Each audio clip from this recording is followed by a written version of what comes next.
네, 오늘은 요셉의 울음의 의미에 대해서 좀 살펴보도록 하겠습니다.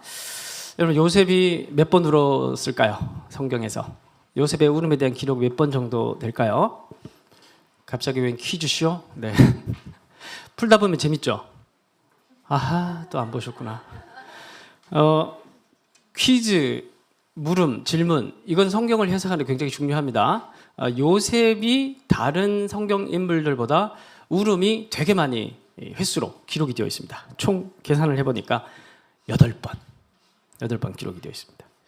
놀라운 것이 한 가지 더 있습니다. 그래서 뭐냐 하면 보통 우리는 언제 웁니까? 억울할 때, 그죠? 그리고 힘들 때, 그죠? 기쁨의 눈물은 거의 없습니다. 요셉은 고난을 당할 때 울었던 기록이 한 번도 없습니다.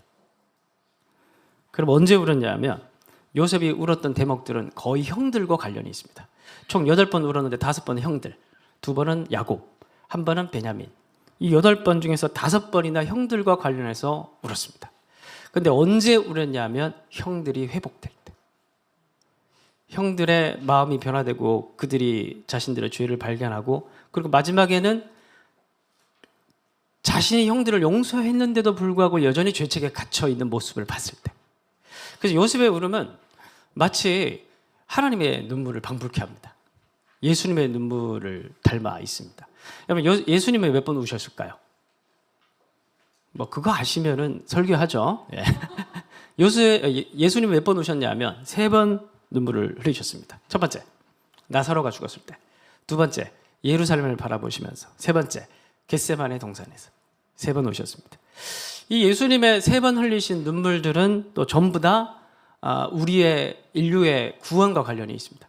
첫 번째, 나사로가 죽었을 때는 죽음의 종로를 타고 있었던 인류의 모습을 보면서 안타까워서 눈물을 흘리셨고, 예루살렘을 보면서 우셨을 때는 율법의 종로를 타고 있었던 이스라엘 자기 백성들의 모습을 보면서 눈물을 흘리셨고, 세 번째, 겟세마네에서 흘리셨을 때는 죄악의 종로를 타고 있는 온 인류를 눈앞에 두고 예수님께서 눈물을 흘리셨기 때문에 형들의 회복과 형들의 구원을 바라보면서 안타까운 마음에 흘렸던 요셉의 눈물과 예수님이 흘리셨던 눈물은 다 있는 것이고, 오늘 우리를 바라보시면서 안타까워하시는 하나님의 눈물과도 다 있다고 볼 수가 있는 것입니다.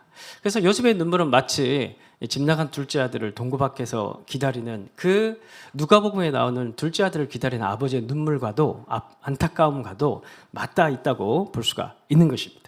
철저히 대상의 구원을 바라보면서 기다림의 눈물, 회복을 갈망하는 눈물, 아직까지도 회복이 되었지만은 여전히 옛날의 모습에서 나오지 못하고 있는 모습을 보면서 안타까워하는 그런 눈물, 마음, 전부 다 이제 이런 맥락이라고 볼 수가 있습니다. 그런데 이 8번의 눈물들 중에서 45장에서는 눈물이 2번이 나옵니다.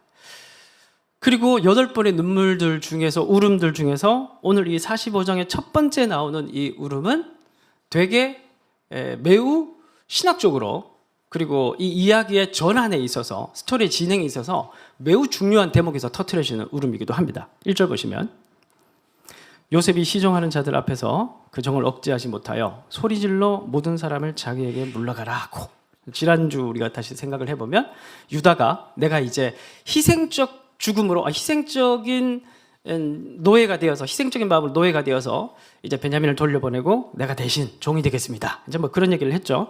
그러면서 이제 요셉이 터진 거예요. 터져가지고 어떻게 했다고 합니까? 소리질러, 콘서트장이 아니라 죄송합니다. 막 소리를 으아, 뭐 어떻게 질렀는지 모르겠어요. 어쨌든 막 으아, 참지 못해가지고 물러가라. 그래서 이제 다 물러가고, 그 이제 형들은 어리둥절했겠죠. 뭐지? 왜 저래? 뭐 이렇게 했겠죠. 2절, 요셉이 그냥 우는 게 아니라, 중요합니다. 그냥 우는 게 아니라 어떻게 웁니까? 큰 소리로. 얼마나 큰 소리로 울었던지 애굽 사람에게도 들리고 바로의 궁중에까지 들리는 정말 엄청나게 큰 울음을 울었다, 이렇게 기록을 하고 있는데, 우리가 이 울음이 왜 중요하냐면, 왜 다른 울음들과 좀 다른 면이 있냐면, 그냥 표면적으로 이 본문을 보면은 요셉이 그동안 많이 힘들었나 보다, 정말 감동적이다, 얼마나 힘들었을까, 그것이 이제 터지는구나, 그리고 형들이 변화된 모습을 보면서 참 감동적이다, 뭐 이런 식의 우리가 뭐 해석을 할 수도 있겠지만, 근데 사실 그런 해석이라고, 그런 목표만 가지고 있다면 지금 이 울음소리가 어디까지 들려요? 우리가 이제 성경을 볼 때 늘 중요한 거 뭐냐 하면 특이한 표현이 나오면 넘어가면 안 됩니다. 그러니까 이 울음은 맥락이 있어요. 이 울음의 결과가 뭐예요? 애굽 사람들에게 들리고, 두 번째로는 바로의 궁중에 들리는 거예요. 애굽의 제국의 심장부에까지 이 울음소리가 들리는 거예요. 한 생각을 해봤어요. 해성빌라 103호에서 제가 운다면 102호에는 그 소리가 도달하겠죠. 예? 진짜 세게 울면 위층에도 도달할 수 있을 것이고, 그러면 옆 빌라에 그 소리가 도달할 수 있을까? 예? 아무리 크게 울어도 어때요? 인생 살면서 그 정도 목이 터져라 울어도 바로의 궁중에까지 그 울음소리가 의심이 너무 많은가요? 적힌 대로 믿어야 되나? 막 바로의 궁중에까지 그 울음소리가 들리면 도대체 목청이 얼마나 크길래, 이제 그런 생각을, 합리적인 생각을 해볼 수가 있는데, 이 울음은 단순하게 그 울음소리가 도달했다는 의미를 넘어서고 있는, 물리적인 의미를 넘어서고 있는 의미입니다. 제국의 심장부에까지 요셉의 울음소리가 도달했다라고 얘기를 하고 있는 것은 그냥 단순하게 결론적으로 얘기를 해서 교회의 회복은 열방의 회복의 시작이라는 거예요. 하나님의 백성의 회복의 시작은 이 열방의 회복을 위한 하나님의 선교의 시작이라는 걸 얘기를 하고 있는 겁니다. 그러니까 지금까지 동맥경화했다라는 거예요. 우리가 요셉의 이야기를 시작을 했을 때 37장으로 시작을 했죠. 37장의 내용은 무엇이었습니까? 당연히 기억 못하겠지만, 선수 학생 정신 차리세요. 네. 졸고 있었어요. 여러분, 그 37장에 시작할 때 어떤 내용으로 시작을 했었습니까? 네. 콩가루 집안. 그래서 그럼에도 불구하고 말씀의 제목이 콩가루 집안. 콩가루 집안이었기 때문에 뭐가 막혀 있었던 겁니까? 하나님께서 아브라함을 부르셔서 너에게 땅과 자손을 주겠다. 그게 중요한 게 아니고, 그래서 이걸 줘서 뭐 어떻게 하겠다는 거예요. 하나님의 목표는 열방의 복이 되게 하겠다. 우리를 왜 부르셨냐면은, 우리를 왜 언약 백성으로 부르셨냐면은, 이 많은 사람들 가운데 왜 우리를 택했고, 왜 우리의 가정을 믿음의 가정으로 부르셨냐면은, 이 가정과 이 사람과 이 교회와 이 조직을 통해서 하나님께서는 열방의 복이 되게 하겠다. 여기를 중점으로 해서 퍼져나가는 하나님의 선교를 시작하겠다는 선언이 우리의 구원과 우리의 하나님의 부르심이에요. 그런데 콩가루 집안이니까 동맥경화가 생긴 거예요. 막혀 있는 거예요. 핏줄이. 나가지 못하고 있으니까 가만히 있는 게 아니라, 지금까지 이야기는 37장부터 45장까지 이야기는 뭐냐 하면 뚫어내는 이야기인 겁니다. 요셉의 눈물이라는 것을 이렇게 막 참고 참다가 확 쏟는 거잖아요. 그죠? 이게 왜 하나님의 눈물과 다 있냐면은 하나님이 계속해서 이거를 뚫고 뚫어내는 이야기였다라는 겁니다. 야곱의 편애로 인해서 시작된 그 가정 가운데 가득 차 있는 미움. 그러니까 하나님의 사랑과 하나님의 선교와 하나님의 복음의 내용이 들어갈 자리가 없는 그런 집안에 하나님의 사랑과 하나님의 지혜와 하나님의 능력과 하나님의 섭리로 계속해서 인도해 가시면서 요셉을 변화시키시고, 요셉의 형들을 변화시키시고, 결국에는 그 변할 것 같지 않던 인간들도, 사람은, 지난주 얘기했잖아요. 사람은 늘 그렇게 우리 믿고 살아가잖아요. 사람은 안 변한다. 근데 변한다는 거예요. 무엇으로? 낙타가 바늘길 못 들어가는데, 낙타를 없애서라도, 요만하게 만들어서라도 하나님은 하신다는 거예요. 하나님의 능력이 있으시기 때문에. 그걸 보여준 이야기가 37장부터 45장까지 이야기라는 겁니다. 그래서 이것이 이제 뚫었고 변화됐고 시작이 됐는데, 이것으로 끝나는 게 아니라, 여러분 그 꿈과 희망을 자꾸 심어줘야 되니까 성지순례를 가보면 꼭 그 기념품을 파는 곳에 가면 양강나팔이 꼭 있습니다. 양강나팔이 이제 요만한 것부터 시작을 해가지고 큰 것까지 있는데, 한 100만 원짜리는 진짜 커요. 막 크고, 양강나팔이 이렇게 되어 있습니다. 그거는 이제 그냥 불기도 좀 어렵긴 하지만, 불기 시작하면 이 소리가 해가지고 이제 저렇게 가요. 저 이제 골짜기까지 다 들립니다.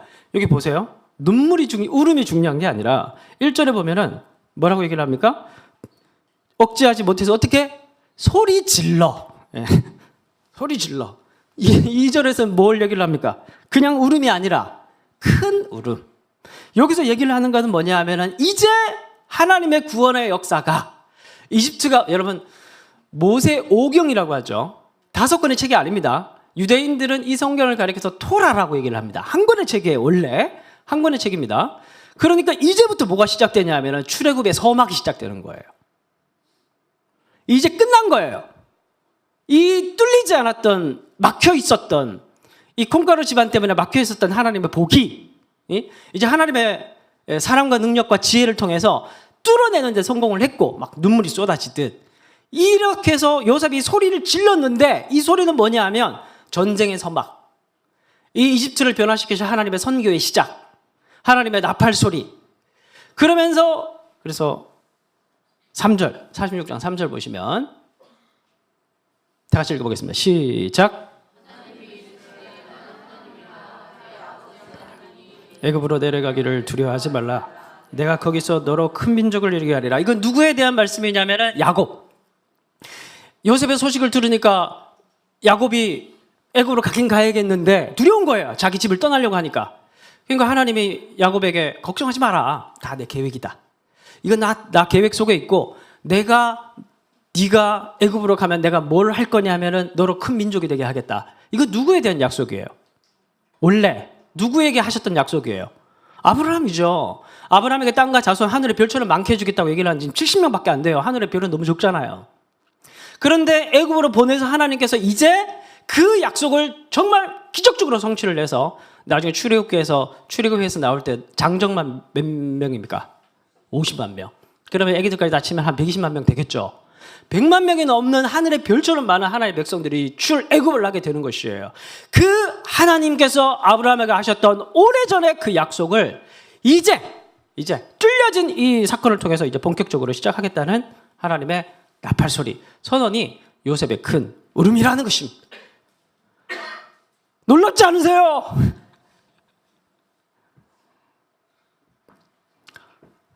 이게 해석을 하다가 이런 걸 발견하면은 막 전율이 흐릅니다. 혼자 울고 싶어요. 그러니까 여러분, 이 이야기는 뭐냐 하면 교회의 회복이라는 것, 하나님의 백성의 회복이라는 것은 단지 나 자신의 얘기가 아니에요. 우리는 우리 스스로를 생각을 할 때 우리 각자 한 사람이 그냥 내가 내 자신을 보면 내가 하잘것없이 보이잖아요. 그죠? 내가 변화되는 게 무슨 큰 영향이 있고 무슨 의미가 있겠냐. 예? 교회 작은 교회 한 교회가 변화되고 새로워지는 게 이게 이 시대 가운데 미치는 영향이 뭐가 있겠냐. 예? 우리가 변하면 뭘 할 수 있겠냐. 예? 근데 그렇지 않다는 걸 얘기를 하는 거예요. 사실 이 본문에서 하고 있는 얘기는 뭐냐 하면 그 유다 한 사람의 변화가 그 가족의 새로운 물꼬를 텄듯이, 그래서 이 야곱 가족의 한 사람이, 야곱 가족이라는 이 한 가족의 변화가 됐을 때 하나님의 구원의 서막이 일어날 수 있다라는 그 가능성을 보여주고 있는 것입니다.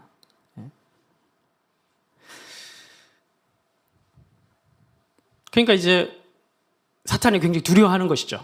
여러분들이 변화가 될까 봐. 여러분들의 태도가 전향적으로 정말 회심을 한 사람답게 여러분들의 태도가, 우리의 태도가 바뀔까 봐 사탄이 늘 조마조마한 거예요. 왜? 변화되면 제국의 심장부에 경고를 하게 되는 것이니까.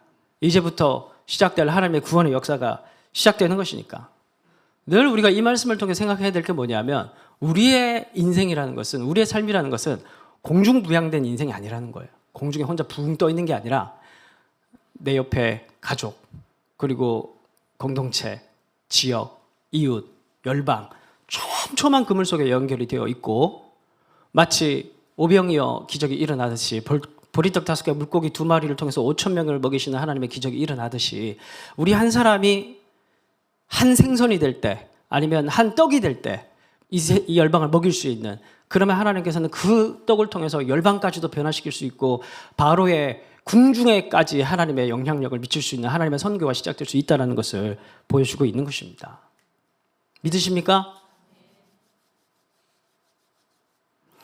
그러면 이제 어떻게 삶을 바꿔야 될까요? 그걸 알았다. 내 삶이 변화된다는 거, 이게 굉장히 중요한 의미라는 걸 알았다. 그러면 이후에 우리의 삶은 어떻게 변화돼야 될까요? 지금 이제 요셉이 형들을 받아들였죠. 형들은 이제 전향적인 태도를 취했고, 요셉은 그걸 통해서 받아들이고 이제 새로운 시작을 해보자, 이제 이런 제스처를 취했고, 4절 이제부터 중요합니다. 그래서 요셉이 형들에게 이르되 내게로 가까이 오소서, 그리고 머리를 박으소서. 이렇게 이제 사실 얘기가 자연스러운데 우리의 입장에서 봤을 때 그들이 가까이 가니 복부를 때리더라. 뭐 이렇게 이제 이르되 나는 당신들의 아우 요셉이니 당신들이 애굽의 반자라. 형들이 깜짝 놀랐겠죠. 5절 당신들이 나를 이곳에 팔았다. 또 자기 일 아니니까. 이제 여기까지만 봤는데 여기까지가 어떻게 보면 원래 요셉이 가지고 있었던 처음의 생각이었을 확률이 되게 높습니다.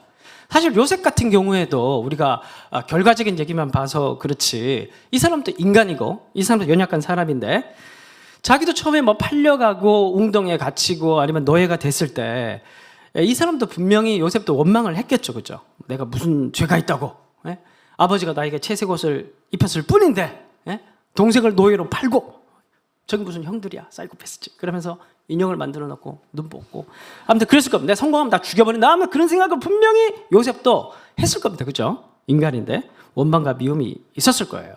자 그런데 한번 생각해 보십시오. 우리가 슬픈 날도 많았지만 결국 크신 은혜로 여기까지 왔죠. 슬픈 날도 많았지만 결국 하나님의 은혜로 여기까지 왔잖아요. 그죠? 말라기를 보면 포로기입니다. 이스라엘 백성들이 포로 잡혀갔다가 이제 귀환을 해요. 근데 귀환을 했는데 살림살이가 다 지지 않는 거야. 여전히 이방 제국의 지배 아래 속국으로 놓여 있었고, 그러면서 말라기를 보면 이스라엘 백성들이 눈을 부라리며 하나님께 묻죠. 언제 우리를 사랑하셨습니까? 이렇게 물어요.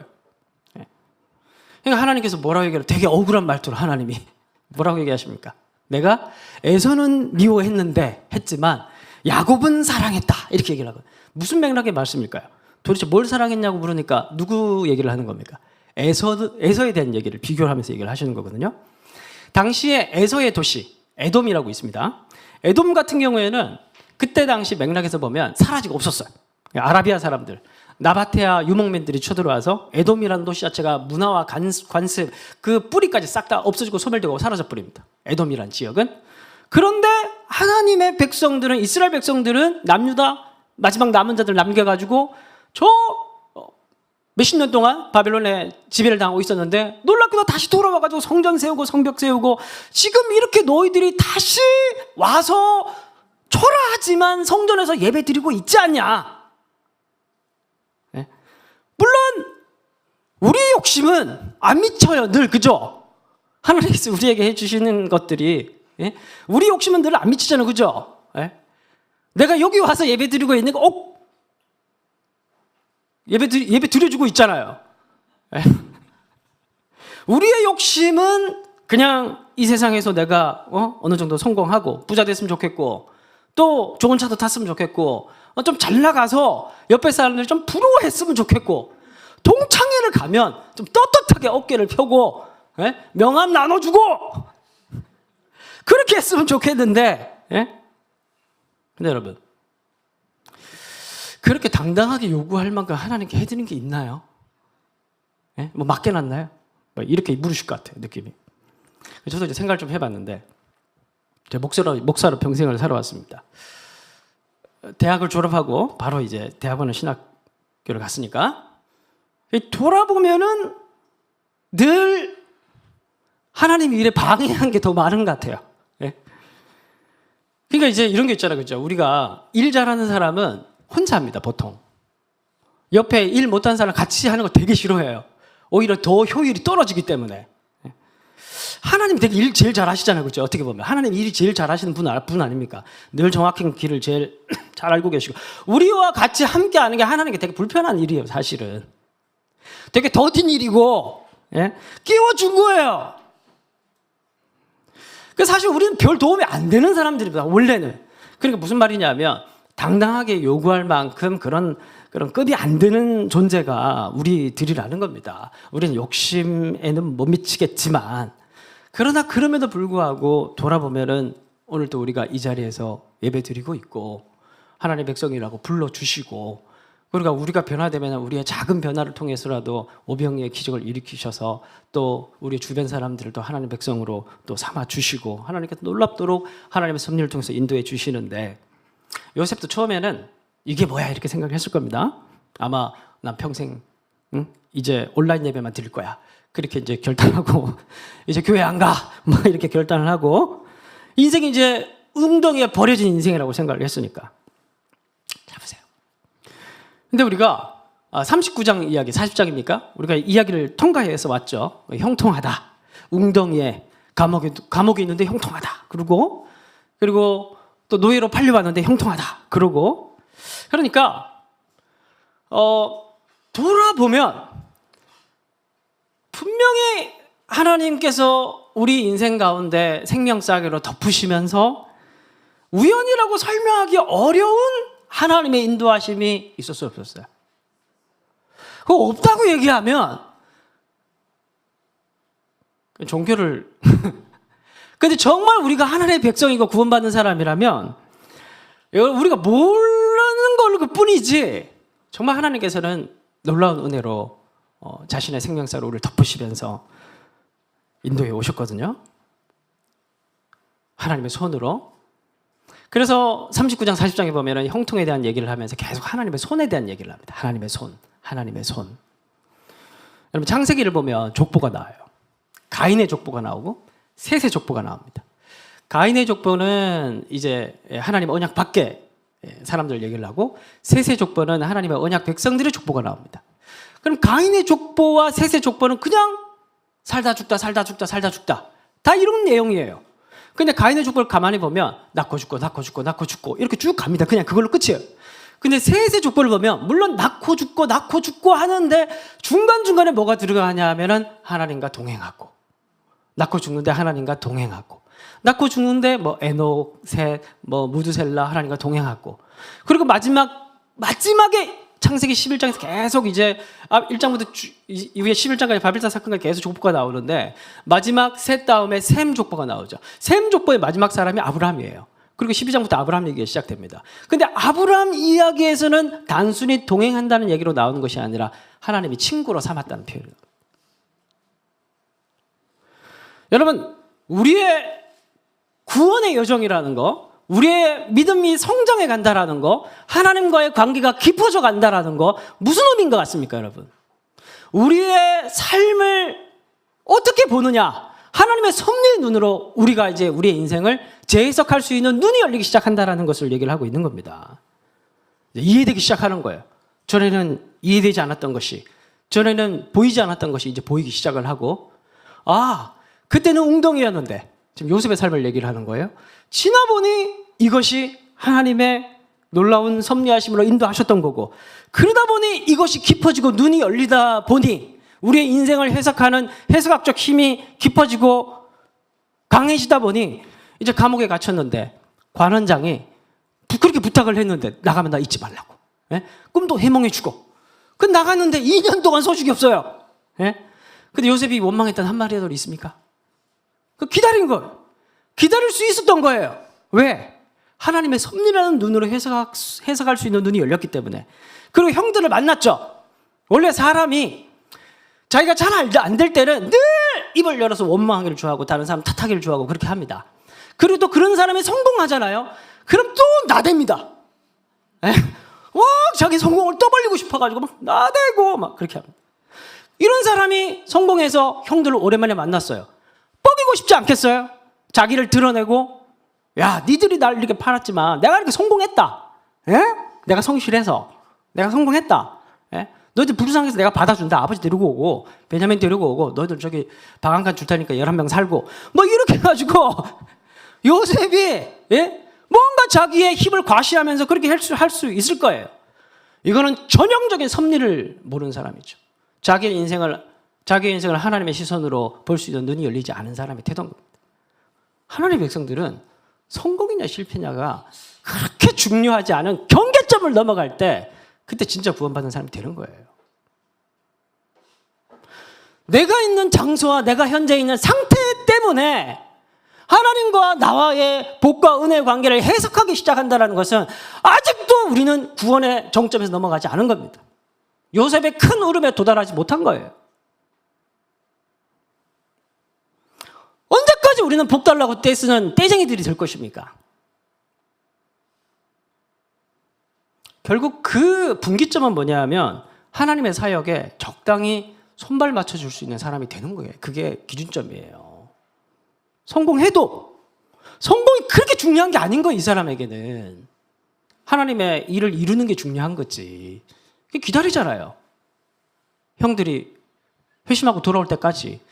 회심하고 돌아오지 않으면 하나님의 일을 이룰 수가 없거든요. 언약 백성들을 통해서 이루실 하나님의 계획을 그 안에 여전히 그 속에 콩가루가 되어 있는 그 마음들을 가지고 이 하나님의 언약 백성이 애굽 땅에서 일을 할 수 없다는 것을 요셉은 알거든요. 섣불리 받아들이지 못하는 겁니다. 자기는 받아들이고 싶지만. 그래서 참는 거예요. 베냐민을 보고 싶지만 참고, 야곱이 보고 싶지만 참는 거예요. 성공한 게 중요한 게 아니고 실패한 것도 중요한 게 아니니까. 하나님의 일이 중요한 거니까. 하나님의 일이 되게 만드는 게 중요한 거니까. 그래서 당신들이 나를 이곳에 팔았다. 그건 딱 그 분기점에 넘어가기 전까지의 관점입니다. 당신들이 나를 팔았다. 누가 나에게 어떻게 하고 저 사람이 내게 무엇을 하고 내가 이런 곳에 있고 내가 지금 상태가 이렇고 딱 여기까지가 5절 초반까지입니다. 그 다음 보십시오. 근심하지 마소서, 한탄하지 마소서. 이제 피해자가 가해자를 위로하죠. 다 같이 읽어보겠습니다. 하나님이 시작. 뭐가 바뀐 겁니까? 둘 다 팩트예요. 그들이 요셉을 팔았다는 것도 팩트예요. 그렇죠? 이것도 사실입니다. 틀린 말이 아니에요. 저 사람 때문에 내가 이 모양 이 꼴이 됐다는 말이 틀린 말은 아니에요. 그렇죠? 그런데 또 요셉은 이 똑같은 사실을 또 어떻게 해석을 합니까? 사실이 두 개가 있어요. 하나는 뭐예요? 당신들이 나를 이곳에 팔았다. 두 번째 뭐예요? 하나님이 나를 보내셨다. 둘 다 팩트인 거예요. 둘 다. 결국에는 무엇을 주어로 삼을까에 대한 싸움인 거예요. 우리의 인생을 해석한다는 것은, 하나님의 백성들이 자기 인생을 평가하고 해석한다는 것은 무엇을 근거로 삼아서, 무엇을 주어로 삼아서 우리의 인생을 해석할 것이냐. 요셉은 점점 처음에는 몰랐겠지만 시간이 지나면서 점점 그 눈이 조금씩 열리는 겁니다. 여러 일들이 있었잖아. 우리가 지금까지 봤지만. 그리고 다 이해가 되고 나니 내가 뭔지는 정확하게 모르겠지만은 하나님이 나를 여기에 보내셨구나. 가끔 하는 예화지만 개척 초기에 어떤 분이 저에게 오셔가지고 자꾸 그러는 거예요. 내가 이렇게 몸이 아픈지 모르겠다. 내가 보니까 나이가 들어서 아픈 건데. 그분이 그래서 동그라미 교회에서 와서 아픈 것 같다. 뭐 어쩌라고 나보고 오라 그런 적도 없는데 그러시더라고요. 진짜 여러분, 우리 가끔 한번 여러분들 우리 중심에 있는 태도를 한번 보십시오. 무슨 피해의식이 있는 사람 같지 않습니까? 가만히 생각해 보십시오. 이건 다 저 사람 때문이고, 이건 다 이 사람을 만나서 그런 거고, 이거는 다 뭘 해서 그런 거고, 예? 내가 이 양반을 만나가지고 자기가 선택해놓고 왜 내게 이런 자식을 지가 낳아놓고 그래서 뭐라 하는 게 아니고, 예? 뭐라 하는 팩트예요. 팩트. 그거 팩트예요. 네? 그걸 내가 뭐라 하는 게 아니고, 예? 당신들이 나를 애굽에 팔았다, 이게 팩트가 아니라는 게 아니고, 그것 자체가 잘못됐다라고 얘기를 하는 게 아니고, 그건 여기 밖에 사람들도 다 하는 얘기예요. 여기 밖에 사람들 다 그 얘기를 하고 살아요. 예?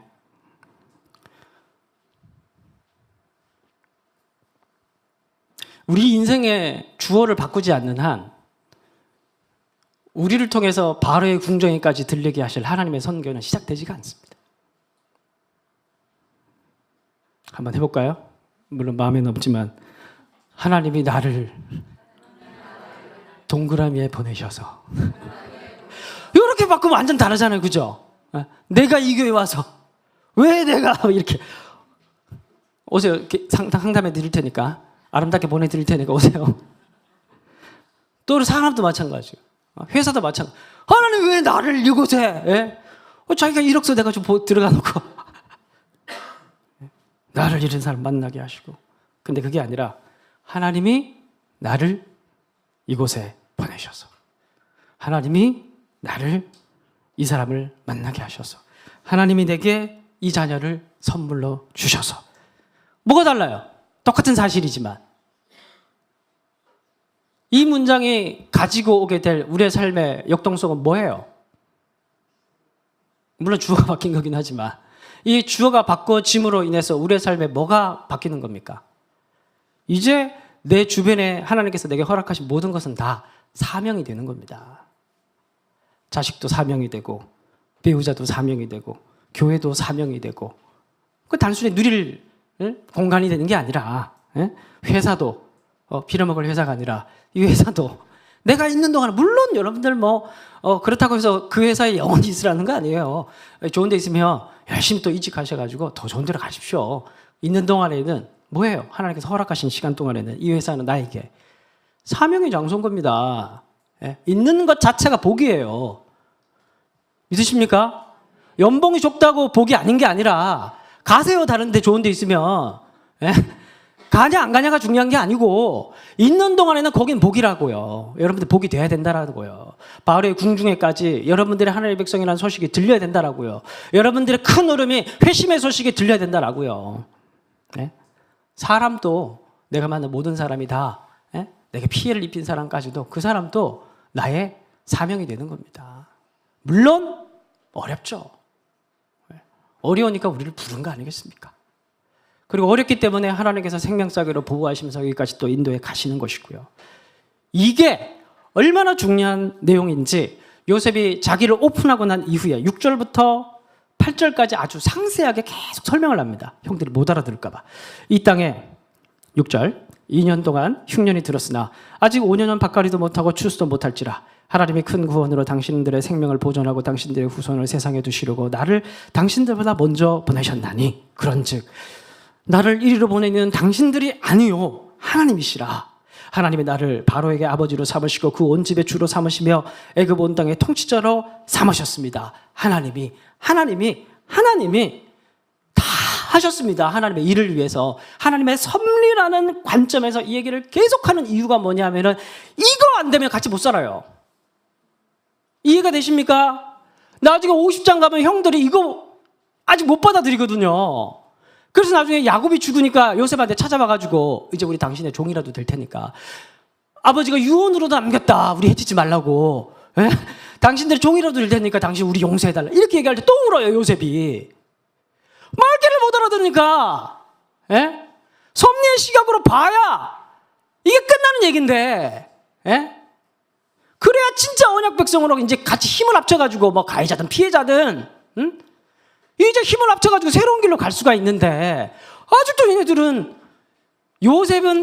요셉이 가해자만 피해자만 벗어나는 게 중요한 게 아니라 지금 이 가해자들도 이 하나님의 관점에서 섭리라는 관점에서 완전히 재해석을 해서 다시 힘을 합쳐서 그럼에도 불구하고 새로운 길로 인도하시는 하나님의 사역과 하나님의 비전 가운데 같이 들어가서 같이 일을 해야 되는 사람들이거든요. 근데 아직도 그 사람들은 이러한 죄책에 사로잡혀서 이걸 해결하지 못하고 있으니까 50장 가면 요셉이 또 울어요. 이게 되게 중요하다는 내용이에요. 지금 제가 지금 강조하는 게. 이 관점이 이러한 해석학적 전환이 하나님의 백성들에게 너무 중요한 일이라고 지금 말씀을 드리는 겁니다. 우리가 이러한 시각을 우리 인생을 해석하는 그 주어를 하나님의 시각으로 보지 못한다면 계속해서 우리는 그냥 복 달라고 떼쓰는 떼쟁이를 넘어서지 못한다니까요. 말씀을 맺으면서 오늘 소리를 많이 질렀네요. 요셉이 먼저 소리를 질렀으니까. 14절. 그래서 결국 우리가 이런 시각을 왜 가져야 하는지 마무리를 하겠습니다. 14절. 자기 아우 베냐민의 목을 안고 우니 베냐민 또 요셉의 목을 안고 우니라. 요셉이 또 형들과 입맞추며 안고 우니 형들이 그제서야 이제 오한이 벙벙했겠죠, 그죠? 꿈에도 생각 못할 요셉이 죽었다고 생각했던 요셉이 총리가 돼가지고 하나님 섭리 어쩌고저쩌고 얘기를 하니까 아무 말도 못하고 있다가 이제 그제서야 이제 요셉과 말하기 시작합니다. 좀 어색하긴 하지만 이제 화해와 회복의 길이 열리기 시작을 했습니다. 25절. 그들이 요셉에게 올라와 가나안 땅에 들어가서 아버지 야곱에게 이르러 알리어 이르되 요셉이 지금까지 살아있어 애굽 땅 총리가 되었나이다. 니들이 죽었다며! 야곱이 그들에게 말을 믿지 못하여 워낙 속고 속이는 오랫동안 그런 관계라 가지고 우리가 좀 이해해 줘야 됩니다. 어리둥절하더니 27절 다 가지고 있겠습니다. 시작. 그들의 아버지 야곱은 요셉이 자기를 태우려고 보낸 수레를 보고서야 기운이 소생하지. 왜 수레를 보고 기운이 소생했냐면 당시 수레는 권위를 상징하는 거였기 때문에 아무나 소지하지도 못하고 만들지도 못했습니다. 그래서 애굽 황실에서 보낸 보증이 있기 때문에 그걸 보고 형들이 말이 아니라 그걸 보고 이제 확신을 가지고 이제 요셉이 살아있구나 이제 이 받아들이게 되는 장면이 나옵니다. 자, 그리고 중요한 건 마지막 28절입니다. 다 같이 읽겠습니다. 시작. 이스라엘이 이르되 조카도다 네 아들 요셉이 지금까지 살아있으니 내가 죽기 전에 가서 그를 보리라. 이제 곧 있을 야곱의 죽음을 복선으로 예고를 하고 있습니다. 이제 좀 지나면 야곱이 이제 죽으면서 우리가 그 알고 있는 야곱의 축복을 하게 될 것입니다. 이제 탈도 많고 고통 가득했던 하나님의 백성을 부름을 받았지만 어떻게 보면 가장 우리를 닮은 꼴 요셉은 아니에요. 야곱이 우리의 가장 닮은 꼴. 그 야곱이 이런 사람 구원받겠냐 이런 사람 변화되겠냐 그랬던 야곱이 이제 사랑하는 요셉을 다시 만나서 그 품 안에서 잠들고 뿐만이 아니라 이 야곱의 인생을 통해서 이제 아브라함에게 하셨던 그 하나님의 언약이 끊어질 것 같았는데 이제 이 야곱을 통해서라도 약속이 성취되는 그림. 그러면서 아름다운 야곱의 인생의 유종의 미를 거둘 것을 그 험난한 인생이었지만 그럼에도 불구하고 하나님께서 결국 언약의 백성으로 불렀던 야곱의 마지막은 유종의 미를 거두시게 만드시는 그 마지막 이야기로 복선으로 끝나고 있습니다. 여러분 말씀을 맺겠습니다. 가만히 생각해 보십시오. 우리 인생도 사실은 따지고 보면 다 유종의 미를 거두기 위한 목적을 가지고 있지 않습니까? 어떻습니까? 요즘 또 보니까 좀 시끄럽기도 한데 평생 목회를 잘해도 존경을 받아도 마지막에 한 방에 날려버리는 홈런 날려버리는 목사님들이 들어있잖아요. 그죠? 그래서 이제 이런 말이 있습니다. 속설에 담임 목회를 시작할 때부터 은퇴를 준비해야 된다. 이런 말이 있습니다. 그 이제 목회도 뭐가 중요하냐면 지금 잘하는 것도 중요하지만 마지막에 아름답게 유종의 미를 거두는 게 하나님께 영광을 돌리는 것이거든요. 여러분들의 회사 생활도 마찬가지고 여러분들의 인간관계도 마찬가지고 여러분들의 교회 생활도 마찬가지입니다. 뭐 언제 이사해서 옮겨갈지도 모르겠지만 우리 동그라미니까 다 퍼져가는 그런 공동체니까. 근데 여러분 결국에는 뭐 갈 때까지라도 여기서 늘 어떻게 해야 돼요? 늘 아름다운 흔적이 남는. 결국 우리에게 주어진 건 가장 목표는 뭐냐면 유종의 미. 근데 여러분 신앙생활도 어때요? 띄워주십시오. 마지막으로 읽고 마치도록 하겠습니다. 계속 마지막. 다 같이 읽겠습니다. 시작. 그러므로 때가 이르기 전 곧 주께서 오시기까지 아무것도 판단하지 말라. 그가 어둠에 감추인 것을 드러내고 마음의 뜻을 나타내시리니 그때 각 사람에게 하나님으로부터 칭찬이 있습니다. 신앙생활하는 목적도 유종의 미를 거두기 위해서예요. 주님 앞에 섰을 때 그래 고생했다. 험난한 인생이었지만 마지막은 괜찮았잖아. 끝이 좋으면 다 괜찮은 거니까 하나님께서 칭찬하시면서 우리를 안아주실 것입니다. 그런데 그러한 삶의 시작은 섭리의 관점을 이해하고 적용하고 그 섭리의 관점을 따라서 살 때입니다. 부디 여러분들이 단순한 회심으로 끝나지 말고 우리의 삶이 하나님의 섭리를 따라가는 저와 여러분들이 되시길 바랍니다. 다 같이 일어나셔서